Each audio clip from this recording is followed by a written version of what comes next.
Let's say that we're tasked with the question, how many arrangements are there of the word Mississippi? So, in other words, if we took all of those letters and rearranged them to sort of spell other words, how many rearrangements would there be?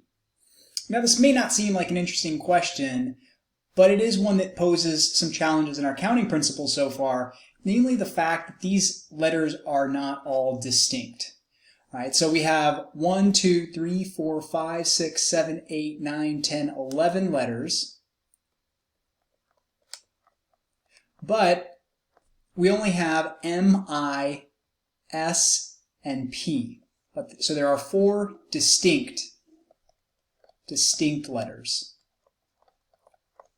And so if I take 2 S's and I swap the 2 S's, then you could agree that that's exactly the same word.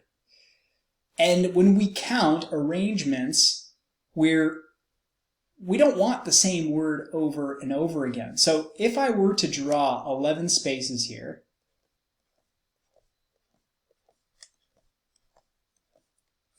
and I wanted to begin, with the first letter, and let's just say naively I said, well, there are 11 possibilities here. And that isn't so much naive, that is true. And then if I said, well, there are 10 letters here, then already we have a problem. That problem is as follows. Let's suppose that the first letter is an S. Well, that means we remove one of the 4 S's that are present in the word Mississippi, and so these 10 letters right here can still include another S. However, when we do 11 times 10, in terms of a tree diagram, that accounts for the possibility where the first letter is an S and the second letter is an S, and now we've counted a whole nother branch where the first letter is kind of the second S, and let me denote these S1 and S2, between which there's actually no distinction. And there's also that branch that will have S2 first and S1 second. So let's just say we call these S1, S2, S3, S4. And you can agree that there's no difference between the words that begin with SS and SS. So the challenge is that we have these repetitions in here, but here's a way that we can begin thinking about this.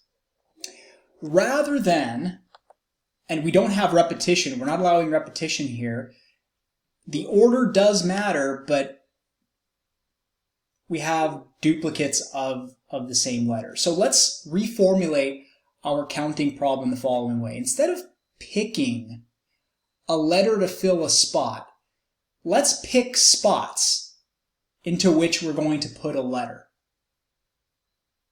Okay, so we're going to think about it like this. We're going to say we have 11 spots, and 4 of these we're going to pick to say contain the letter S. So where can our S's go? Well, let's just say we put an S there, an S there, an S here, and an S here. So those aren't the only places we can put S's, and in the order in which we place those 4 S's doesn't matter, right? SS, SS is the same thing as taking this last S and putting it in the first place. So with how we choose these 4 slots, the order in which I choose them doesn't matter. Because in the end, I'm placing S's in all of those. So I'm going to say, from 11 slots, choose 4 of them. Okay, from 11 slots, choose 4 of them. That's the number of ways that I could fill a slot with an S. As an alternate notation that we'll see probably more commonly is for permutations, we don't have one, but another way of writing the number of combinations of 11 items taken 4 at a time is like this. You might see it like this. It looks like, if you've taken linear algebra, it might look like a vector. It's definitely not a fraction. This is just an alternate way of writing combination 11, 4. For permutations, we don't have an alternate notation, but for combinations, there is this one.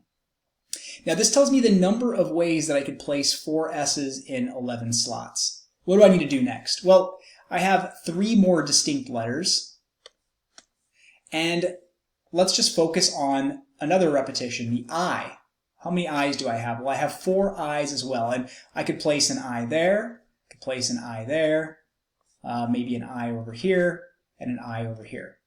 Now, the order in which I placed those 4 I's wasn't important, right? I could have placed the first I in the last slot and then placed the next I way over here to the left, then the second to last I, and then the third to last I. I could have done it in that order. Well, how many ways are there for me to do that?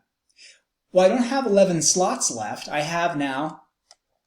only have 7 slots, 1, 2, 3, 4, 5, 6, 7, that aren't already taken up by a letter, and I want to select 4 of them, and I want to know how many ways can I do that so that I am able to place those 4 I's regardless of the order in which I place them in. Where those I's are important, and that's why we're saying from 7, select 4, but the order in which those I's are placed is not important because they're all I's.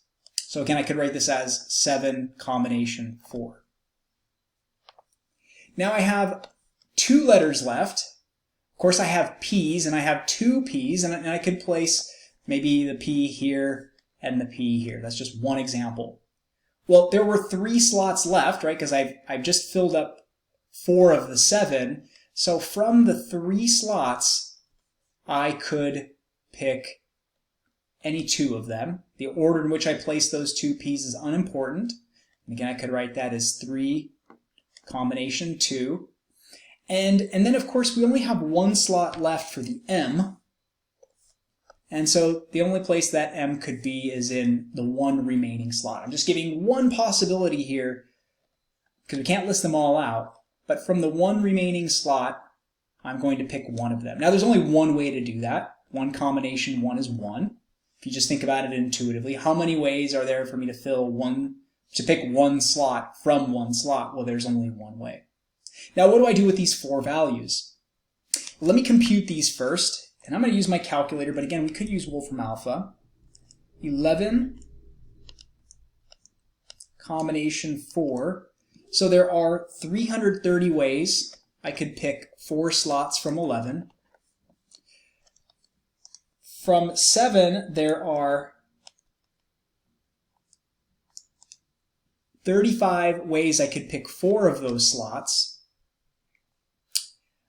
3 combination 2 is actually going to be 3.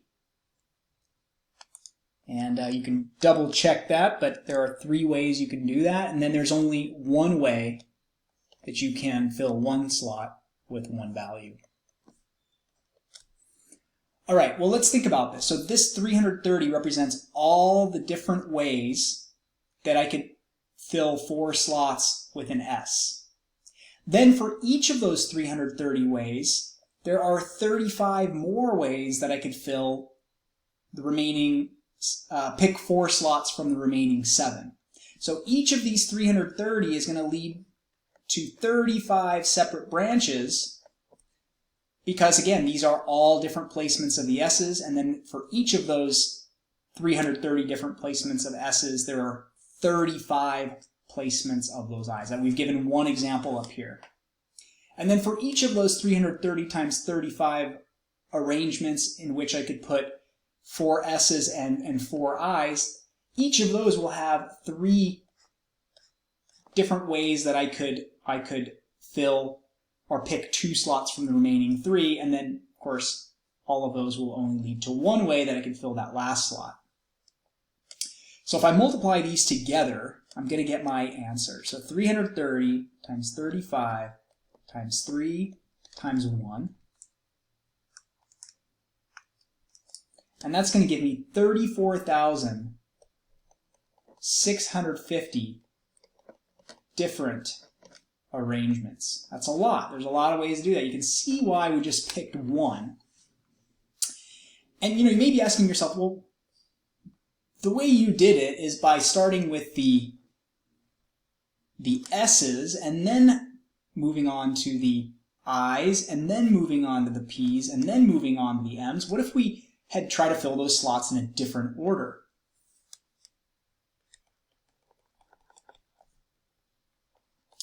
So filling another letter first. Well, it shouldn't matter shouldn't matter because ultimately there's 34,650 different arrangements. So let's just say I decided to in those 11 slots,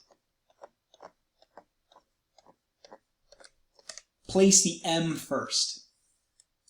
Well, if I place the M first, there are, and I'm going to use this alternate notation, 11 slots. I'm going to select 1. So again, we're selecting slots here. And of course, that M could be placed in 11 different locations, right? 11 combination 1 is going to be 11. So let's just say I put it over here. Now, let's say that I decide to do, I don't know. Let's say I decide to do P, or let's say we'll do S next. Well, I have 10 remaining slots, and I have 4 S's that I need to place. Again, the order in which I place those 4 S's doesn't matter. So now I'm going to do 10 combination 4, and you're like, okay, well, wait a minute, that's already different. That's different than any one of these combinations. There's no 10 combination 4. And yeah, we're definitely going to get a different answer for this quantity anyway. So there are 210 different ways that you could place S's. And let's just say, S, S, S, S. Notice the order that I did them in doesn't matter. Ultimately, those are all the same S. Now let's say we want to go ahead and pick, let's go ahead with the P. We'll place the P somewhere. We have 2 P's, but we only have 6 remaining slots because we just filled up 4 of them. And I need to pick 2 slots so that I can place my 2 P's. Well, 6 combination 2 is going to be 15. So I could put a P here and maybe a P over here in the end. Lastly, we have some I's remaining, and in fact we have 4 I's remaining, and there's only 4 slots left, so it has to go I, and I, right? There's only one way to do that. So to place the I have 4 slots. I want to pick 4 of them. Again, just one way to do that. I pick all of them. And we know that the idea here is to multiply these all together because each of these 11 different arrangements for where we put the first M, each of those has 210 different combinations of how I could place those 4 S's. So 11 times 210 times 15 times 1, lo and behold, comes out to 34,650.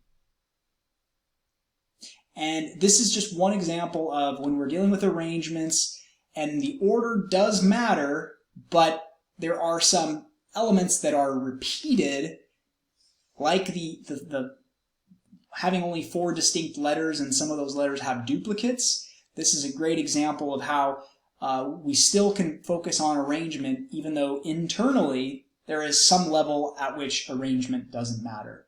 In this case, the arrangement of any of those distinct letters repeated.